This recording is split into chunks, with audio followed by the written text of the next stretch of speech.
this place and you want to come here to medical school, okay, come. Come, we are waiting for you. Come. Hi guys, and welcome to this vlog. Today we are talking serious business, medical school. So this vlog is about the things you don't know about medical school until you enter medical school, the things they don't tell us about medical school, the things we have to find out by ourselves about medical school. If this is your first time here, please subscribe, like this video, and share to your friends. If you subscribe, make sure to turn on the post notifications button. That's that bell that is underneath. Okay, little backstory. My name is Nimi Crystal Amakri, and in addition to being a YouTuber, which I've just been for about a year, I am a final year medical student. Final year is, medical school has 6 years in Nigeria, public schools. So I'm a 600 level medical student, and these are the things I wish I knew about medical school. Number one, guys, medical school is not for the smart. Okay, so med school, they tell you you're smart, you can do medicine. That was my case. You're smart, this girl, she can pass, she can be a doctor. But when I entered medical school, I realized that it's not for the smart people, right? Medical school, it rewards the hardworking people. It rewards consistency. So it's not about being the smartest in the class. The smartest people generally are not the best in medical school. They are not the best. The people that come up with high scores consistently are those that are consistent in medical school. And if you're the kind of person that you're smart but you don't like reading, but once you enter that exam hall you just pass it, you're very sharp, you pick things up very easily. If you read today, you cram everything, tomorrow you pour it out, medical school might not be the best bet for you. I would suggest that you go to somewhere that is more, would stimulate you to think, not medical school. If you're going to apply, if you're applying to come to medical school, you have to understand that except you're ready to read consistently, do the right things consistently, not expect because you're smart you will make it. And that was the reason why I had a receipt in medical school, because I expected that this girl, I know I'm smart now, but when you come here, it will humble you. A lot of us that were the smart ones failed in medical school, so we had to rewrite exams in medical school, because it does not reward you for being smart. It rewards you for doing the right thing consistently. Okay, so number 2 points, what I wish I knew about medical school. Medical school is a lonely place. So they don't tell you. They tell you, you will read though, you will read though, you will read though. Okay, but they don't tell you that in as much as you will read, medical school also cuts you off from people. The system is structured to do that. So when you pass first year, second year, third year, then somehow they start to separate you. So you move to another hostel, you move to another campus as in other schools. In Uniport, you just move to another hostel, but that hostel is now separated from the rest of the school. It's closer to the hospital, and then they start to restrict your relations with other people in other departments. Number one is that your mates that entered with you, that you're probably learning with, will graduate in 4 years time, 5 years time, while you, honorary students, you will stay in school 6 years. That is if you're lucky and you're not in Nigeria. There's nobody that stayed 6 years in Nigeria in a public school. You will stay 7 years. If you are very lucky, you will stay 8 years. Like me, this is my 8th year in medical school and I've not graduated. Meanwhile, I'm in final year, but I've not graduated. This is my 8th year. So it keeps you, my mates are married, they are done with their MSc, they are starting their PhD. I am still a student. So it cuts you off from people that you think you knew, people that you were friends with in year 1, year 2. It separates you. It also separates you from your family, because you realize that time for holidays, your siblings are at home with your parents eating Christmas rice, but somehow your MB is falling January 10th. And not with your professional exams that you're going to be, even if you go home to eat, you're not going to be able to eat well. You will not swallow that you will not swallow that food properly. So you tend to start separating yourselves from holidays, except you're really confident in that exam, which a lot of us are not, because fear is fear and it's real. So you don't go home as often as if you were in another department. And then if your family is not in the same state you're in, then I have nothing to say to you. You cannot be traveling for Christmas. That is how many days holiday when you have a test 2 days after resuming. So yeah, it cuts you off from people. Okay, so another thing that you don't know about medical school until you enter is that it actually requires money. It's a bit expensive for the average Nigerian, right?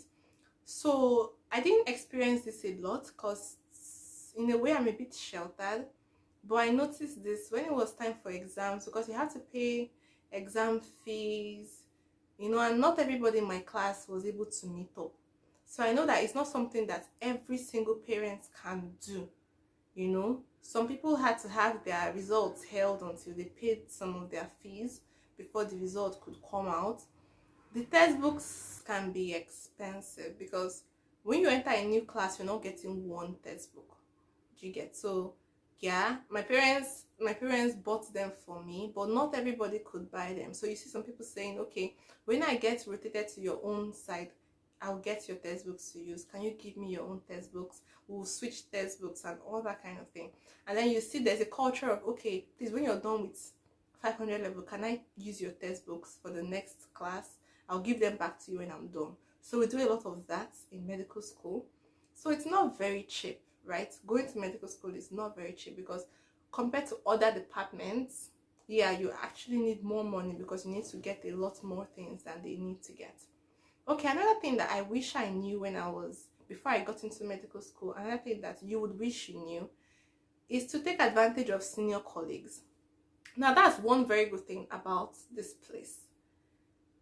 In as much as a good number of us don't care about our juniors, but there's still that culture because of the oaths we take that you have to look after your brother. And over here, we take our brothers to be every other person that is a doctor. Do you understand? So we help ourselves more than any other department. And when I got into school, PUMSA, that's Port Harcourt University Medical Student, that's our medical association. They used to be the ones doing tutorials for the younger classes, and every other department will come because you see students that come back. I have a good number of them. They come back. In fact, even you still come back, you will teach the lower classes. So we take care of ourselves like that. So what you should do is that if you're going to enter into medical school, get somebody that is above you. One class above you is very important because before any test, before any exam, just ask them. These things, they know how it goes. So they should also always tell you. I always get an orientation from the people that are in a higher level than me before any class that I get into, before exams. They tell me this is what you should look out for, and it's so easy for them because other people did it for them, so they do it for other people. So that's one very good thing, and it's something that you should take advantage of if you're going to get into medical school. Sleep well. Like if you're not here yet, sleep, because this place will mess with your sleep hours. Sometimes I wake up at very odd hours, odd times.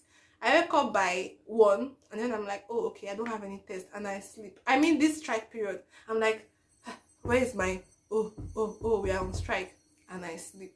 So it so messes with you because at some point in clinicals, you have to start going on call. Sometimes you learn and you're so tired, and then the only time you have to read is at night. So you start to wake up at night, and then you get used to that. Medical school will shake your faith. So if you're a Christian and you get into medical school, expect to start having some questions, because apart from the fact that it's difficult, right? It's difficult seeing people in the hospital because you start taking care of patients in medical school, and then you see people that are very sick, and then maybe you like somebody so much, and then you start to pray that, God, I want you to heal so and so patient and whatever, and you go the next day, immediately after your prayer, you feel so calm, and you go to the ward, and that child that you are praying for died. And the next day, the second patient you have that you love so much dies. And the next day, the mother.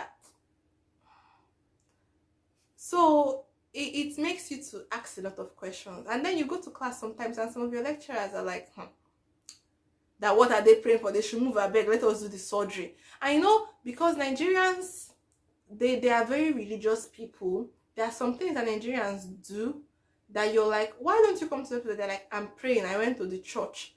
So sometimes you see yourself getting angry and you're like, what are you going to the church for? Nobody says you can't pray to God, but come to the hospital so that we can help you. And then when somebody comes and a woman is coming with her child and she refuses to bring the child because she knows that God will heal the child and is against God, in quotes, to bring her child to the hospital because it shows that she does not have faith, you start to think, this religion, is it really right? Because sometimes you see that people do this religion over there. In fact, I don't even want to go. So let's move to the next point that you need to know about medical. Alright, one of the last things I'll tell you about medical school is that there's a deep respect culture. So it's like in law, for example, you have to respect your seniors in medical school, right? I'll probably get bashed a lot for this video once it's out. But you have to respect your seniors in medical school. If you enter medical school and you think that you can just talk, it's set up here. You need your seniors to move on. Do you get? You get your exam and then you get Viva, and it's you and your lecturer. So they have a bit of power when it comes to your progress in the medical field. So if you are known for being very disrespectful or rude, you have a rougher ride, right? So nobody's saying that you should do it over or don't take it overboard and everything. But just do the right thing. We're Nigerians now. Just do the right thing, right? And one of the last things I would like to talk about, and one of the most important things I'd like to talk about, I want to be very careful about this in case some of my seniors are watching this, but I still want to say the truth, is that medical school is currently not good for your mental health. This place is harsh, and it's harsh on your mental health because of different reasons. One of the reasons is that it's really not easy taking care of life, right? It's not easy being a doctor. It's not easy practicing to be a doctor. So the kind of things you see, people dying, people that you've already connected with end up dying, little children dying, it messes with you. That's one. Number two is that it's a very tasking profession, right? So you have terrible work hours, and it's something that a lot of us have been trying to fight for. You cannot allow a doctor to be on call for 3 days. Being on call means that for the whole time you're on call, you're in the hospital, you're the one attending to emergencies. If something happens, you are expected to be on top of the matter. And because our health system is so bad, you have one doctor attending to over 30 people. So it's bad, and then you're doing that for 3 days non-stop. So it definitely messes with you. It's not something that when you're on call you are run dry. When being a doctor here is terrible, a lot of patients, just you, and then our seniors sometimes don't make it really good. We have a few good ones, but we have a few really bad ones as well that don't think about, this person is a human being, this person has insecurities, this person has fears and everything. So sometimes the things they say can be very hurtful. Some people can talk down on you, and it's really not cool.